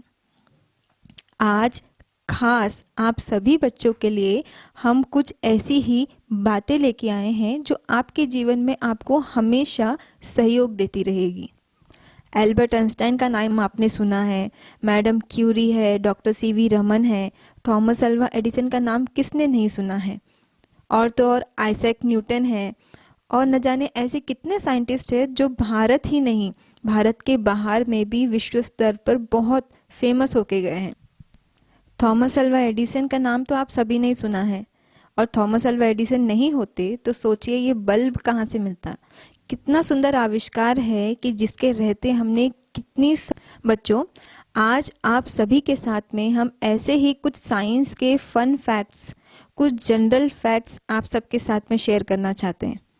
आप सभी कभी ना कभी आगे चलकर फ्यूचर में कुछ एंट्रेंस एग्ज़ाम लिखने जाएंगे, तो वो एंट्रेंस एग्ज़ाम में आपको इसमें से शायद कोई प्रश्न भी आ सकते हैं। तो ध्यान से सुनिएगा, जो भी जनरल फैक्ट्स हम आपके साथ शेयर कर रहे हैं, ये ह्यूमन बॉडी से रिलेटेड है, ये नेचर से रिलेटेड है, ये प्लांट से रिलेटेड है, एनिमल से रिलेटेड है, और कुछ जनरल बातें भी हैं जो हमारी डे टू डे लाइफ में बहुत बहुत इम्पॉर्टेंट है। सबसे पहली चीज़, जब भी हम नेचर के बारे में बात करें तो याद रखिए 3 R के बारे में, रीयूज़, रिड्यूस और रिसाइकल। ये तीनों का महत्व बहुत ज़रूरी है। और साथ साथ में एक चीज़ का ध्यान रखें, जितना हो सके प्लास्टिक का इस्तेमाल या तो ना करें या बिल्कुल ही बैन कर दें, क्योंकि प्लास्टिक ही एक ऐसा मटेरियल है जो डिकम्पोज नहीं हो पाता, उसको रिसाइकल करना ना के बराबर रहता है। इसीलिए अपनी लाइफ की डिक्शनरी से प्लास्टिक का इस्तेमाल करना अगर हम निकाल दें तो नेचर पे सबसे बड़ी मेहरबानी होगी। और एक बात, जब भी हम लाइट के बारे में बात करते हैं तो याद रखिए, जो कॉपर रहता है it's a good conductor of electricity and aluminium is a good conductor of heat. तभी तो हर वायर में हमें कॉपर दिखता है, और हर भोजन बनाने के समय हम ज़्यादा से ज़्यादा एल्यूमिनियम के बर्तन का प्रयोग करते हैं, तभी तो भोजन भी इतना स्वादिष्ट बनता है। भोजन से याद आया, कोई भी खाना अगर प्याज के बिना बने तो कभी कभी कुछ बच्चों के मन में आता है कि तड़के में मज़ा नहीं आया या खाने में मज़ा नहीं आया। लेकिन आपको पता है, जब आप प्याज काटते हैं तो आप सभी ने ये चीज़ एक्सपीरियंस की होगी कि प्याज काटते ही हमारे आँखों से आंसू आने लगते हैं। वो सोचा है किस लिए? क्योंकि जब हम प्याज काटते हैं तो उसके अंदर से तुरंत एक केमिकल रिलीज़ होता है, और वो केमिकल डायरेक्टली हमारे आँखों के केमिकल से मिक्स होता है और वहाँ से आंसू आना शुरू हो जाते हैं। ये जो आंसू होते हैं ना, ये कुछ गलत नहीं है, ये एक तरीके से हमारे बॉडी का एक वॉशिंग सिस्टम रहता है जो हमारी आँखों के द्वारा हो जाता है। कुछ गंदगी होती है आँखों की, वो भी साफ़ हो जाती है। लेकिन एक छोटी सी ट्रिक है, अगर प्याज काटते समय अपने आँखों से आंसू आना बंद करना है तो उस समय आप मुंह में कुछ चबा सकते हैं, इलायची डाल सकते हैं, सौंफ डाल सकते हैं। अगर ये प्रोसेस चलता रहेगा तो आँख से जो आंसू आने का प्रोसेस है वो थोड़ा कम हो जाएगा। और जहाँ तक फ्रूट्स की बात है, तो फ्रूट्स में एक पाइनएप्पल है जो हम सब बहुत शौक से खाते हैं, लेकिन आपको पता है इसको उगने में पूरे 2 साल लगते हैं। 2 साल तक ये उग नहीं सकता, और 2 साल के बाद ही पक के ये आता है और उसके बाद मार्केट में आता है और हम खाते हैं। और एक फ्रूट जिसको हम वेजिटेबल की कैटेगरी में डाल दिए हैं। बहुत से लोग सोचते हैं कि ककड़ी और टमाटर ये दोनों ही वेजिटेबल है, लेकिन एक्चुअली में साइंस ने इसे फ्रूट्स की कैटेगरी में कैटेगराइज किया है। इसीलिए ये बात आप हमेशा के लिए याद रखिए, क्योंकि आगे चल के फ्यूचर में क्या पता आपको ये एग्ज़ाम में आ जाए, तो ये आपके लिए बहुत हेल्पफुल रहेगा। और कहीं ना कहीं ऐसी बहुत सारी बातें हैं, जैसे हम सबको इतनी बात तो पता है कि हमारी पूरी ह्यूमन बॉडी में 206 बोन्स हैं, है ना। लेकिन एक चीज़ हमारी जो पूरी बॉडी में है वो है हमारे आईब्रोज। क्या सोचा है ये आईब्रोज किस लिए यूज़ होते हैं? हम अपने फीलिंग्स को एक्सप्रेस करना चाहते हैं तो हम अपने आईब्रोज का इस्तेमाल करते हैं। गुस्सा आता है तो हम ऐसे कर लेते हैं, हंसी आती है तो एकदम ऊपर चढ़ जाती है, आश्चर्य होता है तो भी हम आईब्रोज का यूज़ करते हैं। लेकिन साइंस ने कहा है कि आईब्रोज एक ऐसा शेड है जो हमें बारिश से, डस्ट से, डर्ट से, वेस्ट से और हमारे ही बॉडी से आने वाले जो स्वेट होते हैं उससे हमें प्रोटेक्ट करता है। तो कितना बड़ा काम हमारी बॉडी में ये छोटा सा आईब्रो करता है, वो कितनी बड़ी बात आज हमें पता चली है। बच्चों, और एक चीज़ है, आप में से बहुत बच्चे ऐसे होंगे जो रात को सोने से पहले कभी ना कभी अपने मम्मी पापा से बोलते होंगे कि आज हमें दूध नहीं पीना है, या दूध नहीं पीने की शिकायत करते होंगे। कहीं ना कहीं हमारे बॉडी में जब कोई विटामिन्स की कमी हो जाती है तो वो विटामिन्स की पूर्ति करने के लिए हमें और विटामिन्स का सहारा लेना पड़ता है। इसलिए आज हम आपको 4 ऐसे विटामिन्स के बारे में बताएंगे जो हमारे बॉडी के लिए बहुत ज़रूरी है। बहुत से ऐसे बच्चे हैं जिनको बहुत ही कम उम्र में चश्मे लग जाते हैं, या उम्र बढ़ते बढ़ते ऐसा होता है कि जो आँख से दिखने वाली चीज़ें होती है वो बहुत धुंधली नज़र आती हैं। ये इसलिए होता है क्योंकि हमारी बॉडी में विटामिन ए की कमी होती है, और जहाँ पे विटामिन ए की कमी हो तो हमेशा याद रखना, किसी भी रेड कलर के फ्रूट पे अटैक कर लेना। कहीं पे भी आपको रेड कलर का फ्रूट दिखे या वेजिटेबल्स दिखे, हमेशा उसको खाने की कोशिश करना। और सबसे अच्छा सोर्स विटामिन ए का है कैरेट, मतलब गाजर। कैरेट में सबसे ज़्यादा विटामिन ए होता है। अगर विटामिन ए की कमी होती है तो हमें ज़ीरोफ्थैल्मिया नाम की बीमारी भी हो सकती है। दूसरी चीज़ विटामिन सी, जिसको हम कहते हैं कि जितना ज़्यादा हो उतना ज़्यादा हमें लेनी चाहिए, क्योंकि विटामिन सी से हमारी बॉडी को इम्यूनिटी मिलती है। लेकिन अगर विटामिन सी की कमी होती है तो उसकी निशानी ये होती है कि जब हम ब्रश करते हैं तो हमारे जो ये मसूड़े रहते हैं वहाँ से खून आना शुरू होता है, हमारे जो दांत हैं वो कमज़ोर होने लगते हैं। ये सब निशानी होती है विटामिन सी की कमी की वजह से। तो कभी भी विटामिन सी को मेंटेन करना है, बैलेंस रखना है, तो याद रखना जितने भी खट्टे फ्रूट्स होते हैं उसके ऊपर में अपना ध्यान रखना। जैसे कि मौसम्बी है, संतरे हैं, ये सब खट्टे फ्रूट्स है, कीवी है, ये सब हमारी इम्यूनिटी को तो बूस्ट करेगा, लेकिन हमारी जो विटामिन सी की डिफिशिएंसी होती है जिससे हमें स्कर्वी हो सकता है, उससे भी हमको प्रोटेक्ट करेगा। और रहा तीसरा विटामिन, विटामिन डी। इसका नेचुरल सोर्स तो हम सभी को पता है, सनलाइट है। इससे बेस्ट आपको कोई और विटामिन कहीं और ढूंढने की ज़रूरत नहीं पड़ेगी। इसलिए ज़रूर अपने पूरे दिन में एक्सरसाइज के लिए हमेशा डे का रूटीन ही निकालिए। सनलाइट में जितना हो सके उतना एक्सरसाइज कीजिए, क्योंकि ये हमारे ब्रेन को एक्टिव भी रखेगा, हमारा ब्लड सर्कुलेशन भी बेस्ट कर देगा, और तीसरा विटामिन डी की जो कमी है उसको भी पूर्ति कर देगा। चौथा विटामिन है विटामिन ई, जो हमें एक नॉर्मल कैप्सूल में आराम से मिल जाएगा, जिसकी शायद ज़्यादा ज़रूरत नहीं पड़ती है, लेकिन अंदर से जब वीकनेस शुरू होती है, कुछ हार्मोन्स कम होते हैं, तब हम विटामिन ए का इस्तेमाल कर सकते हैं।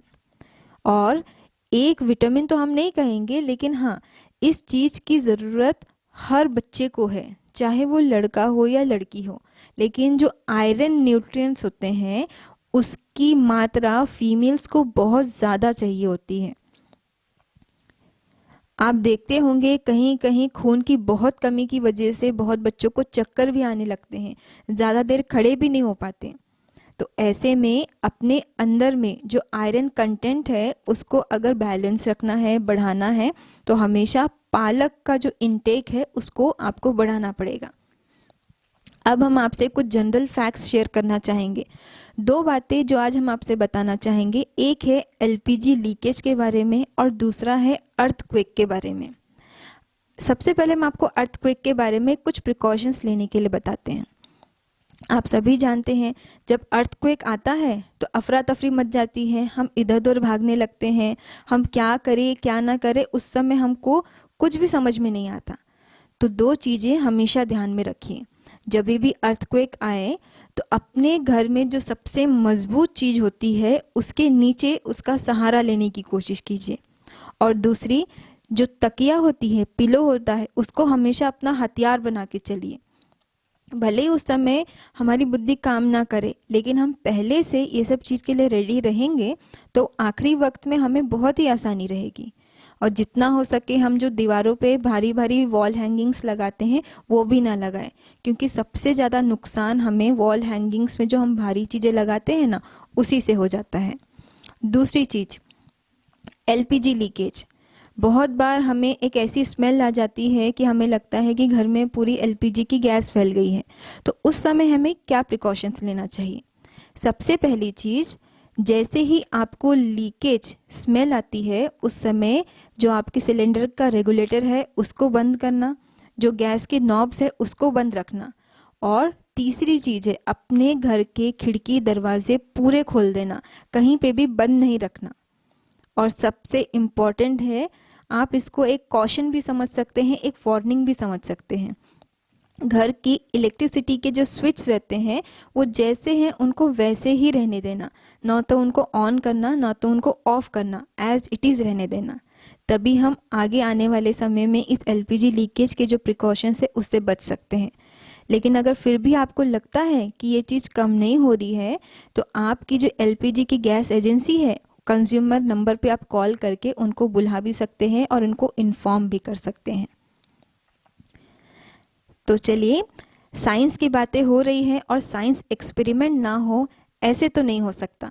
तो आज हम आपको सैनिटाइज़र, जो आज के समय में हम सबसे ज़्यादा इस्तेमाल कर रहे हैं, उसके बारे में एक छोटी सी इन्फॉर्मेशन देना चाहते हैं। हम हैंड वॉश करते हैं, उसके बाद हम सैनिटाइज़र यूज़ करने लगते हैं, लेकिन आपको पता है साइंस के डूज़ एंड डोंट्स हमेशा साथ में आते हैं।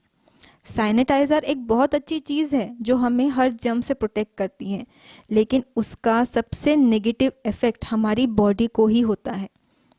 क्योंकि सैनिटाइज़र जब हम अपने हाथ में लगाते हैं तो हमारे हाथ में कुछ गुड और बैड बैक्टीरिया दोनों अवेलेबल रहते हैं।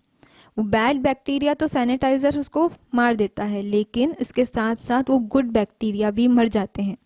इसीलिए जब हम भोजन करते हैं और जिस हाथ से हम खाना खाते हैं, जब वो गुड बैक्टीरिया ही हमारे बॉडी में नहीं जाएगा तो हमारी इम्यूनिटी, हमारा डाइजेस्टिव सिस्टम पूरा इम्बैलेंस हो जाता है। इसलिए जितना हो सके सैनिटाइज़र का कम इस्तेमाल करें। जहाँ पे बहुत इमरजेंसी है, जहाँ पे हम हैंड वॉश यूज़ नहीं कर सकते, वहाँ पे हमें सैनिटाइज़र कंपलसरी यूज़ करना चाहिए। हमारे बीच में उषा दीदी हैं जो आज हमारे लिए वॉलंटियर बन के आई हैं और आप सभी के सामने में एक छोटा सा एक्सपेरिमेंट हम करना चाहते हैं। आपको बताना चाहते हैं कि बहुत से बच्चे ऐसे होते हैं जो स्कूल से भाग के आएंगे, बिना हाथ धोए कहीं पे भी कुछ भी उठाएंगे और सीधा मुंह में डालेंगे।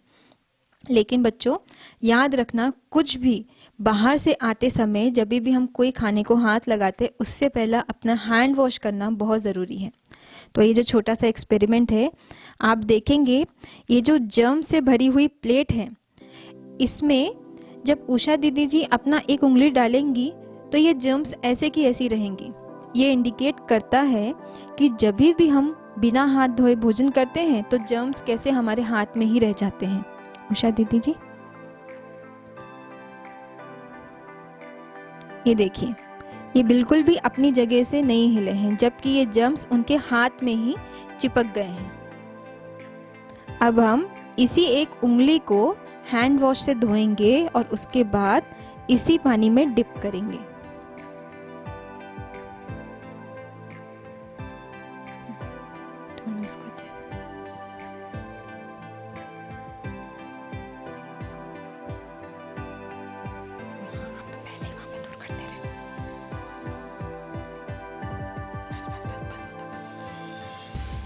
हैंड वॉश करने के बाद में जब हम उसी उंगली को वापस डिप करेंगे तो उस जर्म्स का क्या हालत होगा, अभी हम उसको लाइव देखेंगे। आप देख सकते हैं जैसे ही उन्होंने हैंड वॉश करके एक छोटी सी उंगली डिप करी तो वो पूरे जर्म्स इधर से उधर हो गए और उनकी उंगली में कुछ भी चिपका हुआ नहीं है। बच्चों, यही है एक ऐसी बातें जो हमें अपनी डे टू डे लाइफ में हमेशा सीखनी चाहिए कि खाने से पहले हाथ धोना बहुत बहुत ज़रूरी है। तो आज के इस फन फैक्ट्स में इतना ही है। हाँ, जाने से पहले आप सबको एक छोटे से क्वेश्चन के साथ में छोड़ देती हूँ। आप भी सोचिए और एक ऐसे पज़ल का मुझे नाम बताइए। मैं आपको एक क्वेश्चन देना चाहती हूँ। मुझे एक ऐसी बर्ड का नाम बताइए जो उड़ती है, वो उड़ते उड़ते आगे भी जा सकती है, पीछे भी जा सकती है, ऊपर भी जा सकती है, नीचे भी जा सकती है और एक ही जगह में उड़ते हुए वहाँ पे भंवर के जैसे गोल गोल भी घूमती है। ये एक लौती ऐसी बर्ड है और ये बर्ड की विशेषता और किसी भी बर्ड में नहीं है। तो आप सोचिए और कमेंट्स में अपना ये फीडबैक में भी आप इसका आंसर दे सकते हैं। ओम शांति।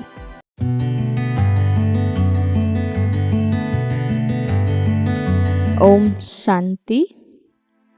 अभी हम आपको जो सकारात्मक विचार देते जाएंगे, उन विचारों को मन में दोहराते हुए मन बुद्धि को एकाग्र कर हमें उसी संकल्पों में स्थित होना है।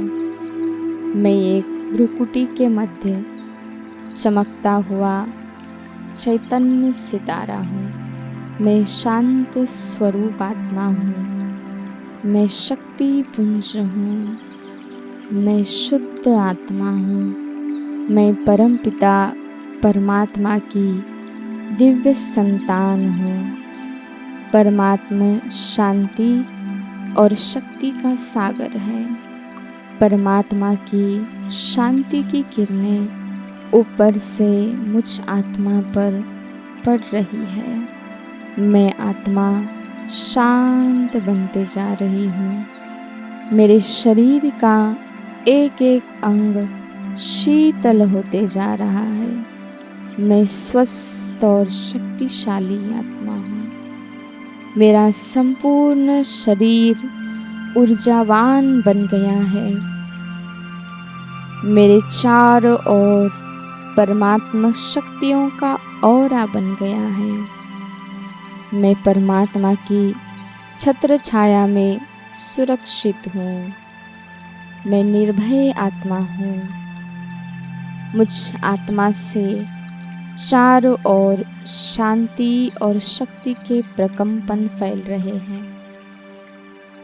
मैं शुभ चिंतक आत्मा हूँ।